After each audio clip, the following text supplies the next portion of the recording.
बंगला हा सिनेमा पुण्यात लागला आहे. लागला म्हणजे आजपासून, हो आज 9चा शो होता आणि आता उद्यापासून 4 इतर शो म्हणजे बाकीचे शो रेग्युलरली चालू उद्यापासून. पण हे बघा सगळे हिरवे, इथं फक्त एक पिवळं दिसतंय. जास्त करून एखादा शो येलो, बाकी सगळे ग्रीन ग्रीन ग्रीन दिसत आहेत. अजून शो काय भरायला सुद्धा सुरुवात झाली नाही. पिक्चरचं काय खरं दिसत नाही मला.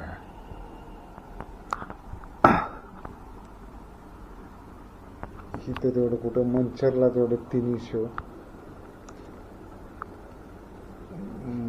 हे आहेत काय फुल किंवा ऑलमोस्ट फुल किंवा भरत चाललेले आहेत असं.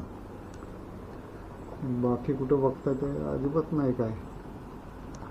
म्हणजे धुरंधरचं रेकॉर्ड, एकानं प्रश्न विचारलेला की धुरंधरचं रेकॉर्ड हा मोडेल. अरे धुरंधरचं रेकॉर्ड सोड, रेकॉर्डच्या अर्ध्याच्या अर्ध पण रेकॉर्ड होत नाही. बघा कुठं काहीच दिसत नाही. आदल्या दिवशी जागेवर तिकीटं खपतील ते वेगळं, पण धुरंधरची 2-2, 3-3 दिवस सगळं शो येलो येलो येलो असायचे.